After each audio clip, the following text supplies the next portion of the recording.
Olá, está começando mais um Ver TV, um programa para quem gosta de televisão. Produção da TV Brasil e da TV Câmara, com apoio da Comissão de Direitos Humanos da Câmara dos Deputados. Nós discutimos aqui a televisão brasileira e você é sempre o nosso convidado. Mas antes de começar o programa de hoje, eu gostaria de agradecer aos vários cumprimentos que recebemos pelos 3 anos do Ver TV, comemorados na edição passada, como o do produtor cultural Gleison Shiva, do Cláudio Almeida, da estudante de comunicação Kátia Silene dos Santos, que é de Sergipe, da Elizabeth de Biasi, da cidade de Santos, em São Paulo, entre centenas de e-mails que recebemos e agradecemos em nome de toda a equipe que produz este programa. A primeira vítima, quando começa uma guerra, é a verdade. A frase é do senador dos Estados Unidos, Hiram Johnson, dita no final da Primeira Guerra Mundial, em 1917. Será que alguma coisa mudou depois de quase 100 anos? A luta pela informação precisa num conflito armado é, sem dúvida, um dos maiores desafios nesse tipo de cobertura. A proibição da entrada de jornalistas na faixa de Gaza, imposta por Israel durante os ataques naquela região, é o exemplo mais recente dessas dificuldades. Para discutir essas e outras questões referentes ao trabalho dos jornalistas em áreas de conflito, nós convidamos o historiador e escritor Ney Vilela, a jornalista da agência Reuters de notícias Natuza Neri e o jornalista especializado em relações internacionais com várias coberturas de conflitos armados, Ivan Godoy, a quem eu agradeço desde já terem aceito o nosso convite para discutirmos aqui com os nossos telespectadores esse tema, infelizmente, sempre atual, né? Infelizmente, sempre atual, porque as guerras se sucedem no mundo. Mas antes de começarmos aqui a nossa conversa, vamos assistir a uma breve reportagem sobre o tema de hoje. Vamos ver. Quais as razões que levam ao início de uma guerra? Registrar um momento como esse pode parecer loucura, ou quem sabe, a única chance de mostrar ao mundo o que realmente aconteceu. Desde a Guerra da Crimeia, onde o jornal The Times enviou o primeiro correspondente de guerra oficial, o fascínio pela profissão foi imediato. Afinal, como não estar onde as notícias afloram por todos os lados? Notícias que muitas vezes retratam a perversidade humana. A guerra é terrível por sua própria essência, mas seria ainda pior se não houvesse quem denunciasse suas consequências. Desde seu surgimento, a televisão veio intensificar o olhar sobre a guerra, levando os ataques, muitas vezes ao vivo, para dentro da casa de milhões de pessoas em todo o mundo. O resultado pode ser conferido nas barreiras impostas à imprensa pelos estados em conflito. Censura. Afinal, quem entra em uma guerra para perder? Ivan, essa pergunta é para você. Quer dizer, como é que é essa relação televisão e guerra? Você tem uma experiência de cobertura de conflitos armados, tanto para a mídia impressa como para a televisão. Inclusive, você cobriu a última guerra, esperamos que seja a última mesmo, na América Latina, né? Entre Peru e Equador, em 1994. O que mudou de lá para cá, ou se mudou alguma coisa nessa relação entre os jornalistas de televisão e os conflitos armados? A grande questão na guerra é que o jornalista, supostamente, por ser um não combatente, estaria mais protegido do que os militares, né, os combatentes. Mas, na prática, no meio desse conflito, cada vez mais se nota que os não combatentes se tornam as principais vítimas. Devo dizer que, na época de Napoleão Bonaparte, de cada 10 mortos numa guerra, 9 eram militares ou, digamos, combatentes, né? Irregulares, inclusive. Isso, apenas um era civil. Isso foi mudando ao longo do tempo. Depois aumentou a proporção de civis na Primeira Guerra Mundial. Na Segunda Guerra Mundial já eram 6 civis para cada 4 combatentes. E nas guerras atuais, de cada 10 mortos, 9 são civis e apenas um é combatente. Aí estão incluindo não apenas membros de exércitos regulares, mas também guerrilheiros, terroristas, o que for. Gente que está com arma na mão, né? E entre esses civis, muitos jornalistas. Muitos jornalistas, isso é notório, né? E, em especial, o profissional de imagem. se você vai ver o jornalista de texto ou até o repórter de televisão, ele não está todo o tempo tendo que ficar em pé, né?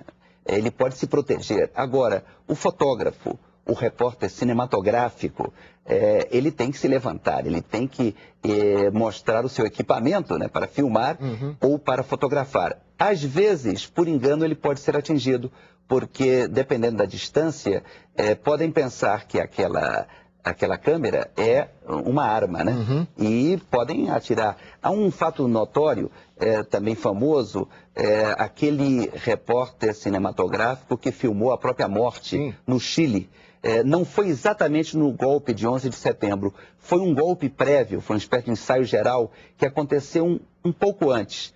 E naquele golpe, um oficial golpista atirou no repórter cinematográfico. Então ele filmou o momento em que o sujeito levanta a arma e atira nele. E aquele foi um caso já de proposital, né? Ele atirou sabendo que estava atirando no jornalista, né? Natuza, a Reuters, que hoje é a maior agência de comunicação do mundo, né? Tem correspondentes em todas as partes do mundo, tem uma cobertura dos conflitos armados muito grande, sofre perdas muito também dramáticas, como essa que o Ivan está se referindo? Certamente que sim.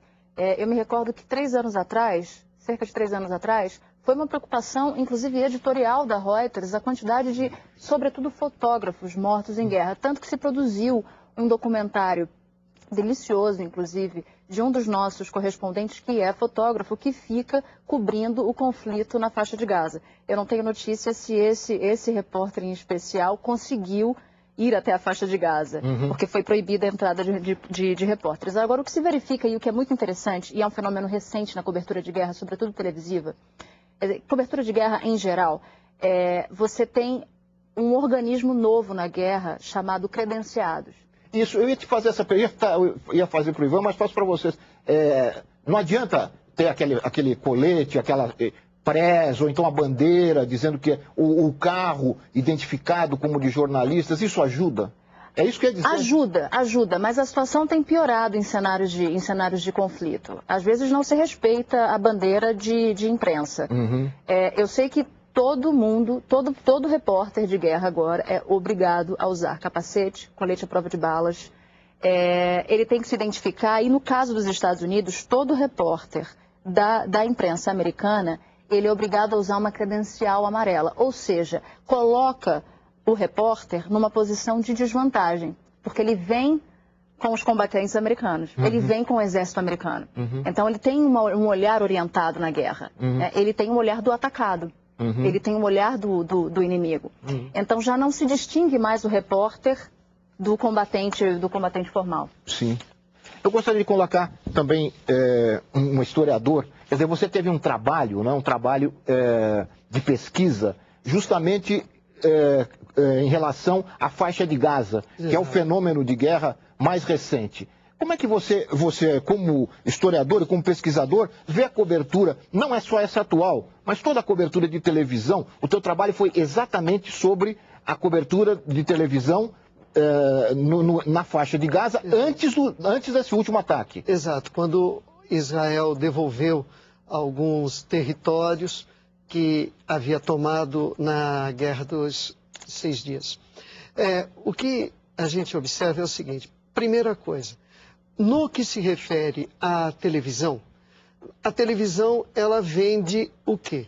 Ela vende a audiência para os anunciantes. Então a TV tem que apresentar os acontecimentos de tal maneira que eles sejam espetaculares, sejam interessantes. Nesse sentido, quando a TV faz a cobertura, a preocupação em relação à verdade, como dizia o senador Hiran, ela desaparece. O que é necessário é fazer com que as pessoas se envolvam com os acontecimentos. Por conta disso, o repórter, ele vai lá, ele quer apresentar uma realidade, ele quer discutir as causas, ele realmente faz isso, só que estas imagens trazidas em grande quantidade, porque existem muitas pessoas fazendo cobertura, existem várias empresas jornalísticas fazendo cobertura. Quando esse número de informações chega para a TV, o que ela faz? Ela vai transformar isso num espetáculo. Então, o jornalista sofre, o jornalista se arrisca e, na verdade, o produto que ele apresenta vai se tornar um produto antisséptico, um produto onde você não vê o sangue, onde você não vê o sofrimento. Ô Ney, você pesquisou quais telejornais nesse seu trabalho? Eu pesquisei os da Rede Record, da Globo e da Bandeirantes. Há uma diferença? As diferenças são cosméticas. No que tange à apresentação, o que as emissoras querem é exatamente o espetáculo. Então, no caso, na devolução dos territórios, o que acabou acontecendo? Eu peguei essas 3 emissoras porque o Boris Casoy é de ascendência judaica. Então, eu imaginei, pode ser que tenha alguma diferença aí. A Bandeirantes é proprietário de família árabe. Eu falei, pode ter uma diferença aí. E peguei a Rede Globo por considerá-la que ela seria o estándar, o padrão. E, no começo, eu pensei, vou descobrir os desviantes. Não houve. Não surgiram desviantes. As coberturas, com as diferenças técnicas inerentes ao fato de que uma emissora era mais poderosa que a outra, podia levar um equipamento maior, fora essa diferença maior. E um certo preconceito em relação aos palestinos que se observou em alguns momentos na Rede Record, não vi nenhum desviante. Peguei as palavras, né, para tentar comparar como é que você adjetiva o israelense, como é que você adjetiva o palestino, e esses adjetivos são os mesmos nas 3 emissoras. Bom, você deu aí uma razão dessa padronização. Mas será que também, eu pergunto para você, será que também o fato das redes, das emissoras brasileiras estarem muito dependentes das agências internacionais também não pode ser um outro fator de padronização? É um fator, mas não é fundamental. Depois eu passo aí. Essa é a minha percepção. Por exemplo, no caso da devolução das áreas para os palestinos, isso foi falado com 1 mês de antecedência. Então a Rede Globo pôde deslocar correspondente, né? Pôde fazer toda uma estrutura, né? e não houve a diferença. Se fosse o caso, o da Rede Record é que ficaria mais parecido com o que foi apresentado no resto do mundo, porque a Rede Record tinha uma cobertura um pouco mais pobre. Mas não, ficou muito parecido. Diga. Mas as 3 emissoras tinham correspondentes em loco? Eu fiquei sem entender. Elas tinham correspondentes em loco? 2 delas, sim. A Rede Record apareceu o Paulo Painaiotti só uma vez, né? Mas as 3 tinham os... Porque há um detalhe interessante, é muito difícil entrar no cenário da guerra. Isso. Normalmente, se você quer entrar na faixa de Gaza, é muito mais fácil entrar se você é repórter de uma grande emissora. Se você é repórter de uma emissora do Brasil, que evidentemente é muito pouco conhecida fora do Brasil, é mais difícil entrar no cenário da guerra. Então, as empresas brasileiras de comunicação, elas ficam dependentes, sim, do que se produz, do que as agências de notícias ou outras emissoras de TV produzem do cenário da guerra. Então, eu concordo que eu acredito que há, sim, uma certa padronização de conteúdo na cobertura noticiosa. No meu caso, é que era um caso especial. De certa forma, Israel montou um teatro para mostrar o quão generoso poderia ser Ariel Sharon dando um passo para a paz. Eu acho que essa é a diferença. Esse caso mais recente, né, do ataque à faixa de Gaza, é diferente. Quer dizer, você tem... Inclusive, houve um bloqueio. Você falou da dificuldade de entrar. Por exemplo, na invasão do Iraque, né, os jornalistas americanos entraram junto com as tropas. Quer dizer, isso que você começou a falar no início do programa, essa mistura, né, entre combatente e jornalista, isso também não dificulta a cobertura? Quer dizer, você praticamente fica na dependência, né, da força que está levando. Você sente isso, Ivan? Sentiu isso? Na verdade, o que nós vemos é que o momento auge da liberdade de cobertura de guerra foi a Guerra do Vietnã, né? E eu acho que todos os poderes constituídos no mundo se deram conta da força que tem a imagem e como isso pode influir politicamente, até para criar na opinião pública o desejo de acabar com o conflito. Então, desde a Guerra do Vietnã, houve um processo, digamos, de certo cerceamento, né, da imprensa. Houve ainda um momento de extrema liberdade que foi na Somália, no início dos anos 90, quando houve uma desembarque dos norte-americanos, que houve um fenômeno muito curioso. A imprensa chegou antes do que os soldados americanos. Eles conseguiram chegar antes e foi até curioso porque os primeiros Marines, né, fuzileiros navais que desembarcaram, no momento que eles desembarcam, acenderam os holofotes, as luzes todas das câmeras, e se tivesse algum inimigo esperando, matar todo mundo, porque a imprensa conseguiu chegar antes, mas esse foi um caso raríssimo. Né? Então, o que acontece é um certo cerceamento. Agora, falando nessa questão, hoje em dia, é quase impossível você, sem uma documentação, você estar credenciado, poder cobrir. Até porque você cobre, você tem até um risco de vida, né? Você não tem documento nenhum. Quem é esse cara? De repente você é fuzilado como espião ou algo parecido. Então você tem que ter documentação. E é muito útil até. O jornalista tem que prestar atenção nisso. No caso dessa cobertura da guerra do Peru-Equador, eu estive com o Fernando Canzian, da Folha de São Paulo.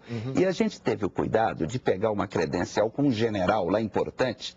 De que lado? Equatoriano. Até porque não dava para cobrir todos os lados, né? Nós estávamos cobrindo o lado equatoriano. Então nós pegamos uma credencial muito boa que o general dizia assim, eu não sei por que motivo ele fez isso, eles têm direito a entrar em todas as instalações militares, a não ser num casos assim extraordinários. Então houve um momento lá que eles fecharam a imprensa toda, um momento dado, nenhum jornalista entra hoje aqui, mas nós tínhamos o tal do papel do general. Então a gente entrou, os jornalistas equatorianos não entraram e nós entramos. Então eles ficaram inclusive irritados. E um argentino também que estava com a gente, então eles ficaram irritados. Como esses estrangeiros estão podendo entrar e nós somos equatorianos, não entramos. É que nós tivemos a precaução de conseguir toda a papelada burocrática necessária, né? Então tem isso. Agora, há realmente um cerceamento, não é fácil. No caso da guerra Irã-Iraque, estou falando já anterior, até pelas características do regime do Iraque, né, que o regime, sem dúvida, era uma ditadura, do Saddam Hussein e tudo isso, você ficava em Bagdá esperando a autorização para ir ao local de conflito. Então, por exemplo, eu tive 2 vezes cobrindo, no ano 85 e no ano 88. 85 eu nem saí de Bagdá, mas a guerra também chegou até mim, chegou até onde nós estávamos, porque havia aqueles mísseis que o Irã lançava. Então, de vez em quando caía um míssil em Bagdá e você via pumba, né, aquela coisa. Até houve um momento um pouco assustador, porque assim que eu cheguei, havia perto do hotel onde eu estava, mais ou menos a um quarteirão, tinha um lugar cheio de escombros. Eu perguntei, mas o que é isso aqui? Não, é que havia um hotel aqui que caiu um míssil. E aí isso é um pouco, né? Você diz, caramba, né? Vai que cai no meu hotel, né? Mas depois, em 88, sim pude, eles permitiram que um grupo grande de jornalistas fôssemos até perto de Basra, um lugar chamado a Península de Fao, onde o Iraque tinha tido uma grande vitória. Ele tinha conseguido expulsar os iranianos para o outro lado do rio, entendeu? Então a gente chegou lá e agora havia o perigo. Um jornalista daquele grupo todo que foi naquela época, um dos jornalistas, ele perdeu o pé, ele pisou uma mina. Agora o outro perigo era os tiros de canhão, porque do outro lado o pessoal iraniano via muitos jornalistas desse lado, a gente foi muita gente, era um grupo de 26, pode avaliar. Eles ficavam dando tiros de canhão. Iam afinando, a gente tinha que mudar de posição, porque um tiro de canhão caiu a 50 metros de onde eu estava, mas caiu dentro do rio. Então, quando caiu no rio, caiu a lama em cima da gente, mas o rio amorteceu um pouco a coisa, né? Caiu aquela lama do rio. Mas, na verdade, a gente tinha que estar mudando de local, porque eles descobriram, a gente começava a atirar, aí tiravam atrás e na frente, iam afinando até chegar onde a gente estava, né? Mas eu gostaria, nós vamos ter que fazer um rápido intervalo, mas eu gostaria, a partir dessa sua observação, dizer o seguinte, quer dizer, os generais, os comandos militares facilitam a ação dos jornalistas quando estão ganhando. Quando lhes interessa, né? Quando estão ganhando, quando interessa mostrar o que lhes convém. É uma pergunta que fica para o próximo bloco. Vamos fazer um rápido intervalo e voltamos em seguida com o debate de hoje no Ver TV, que é sobre a cobertura de guerras pela televisão. Nós voltamos já.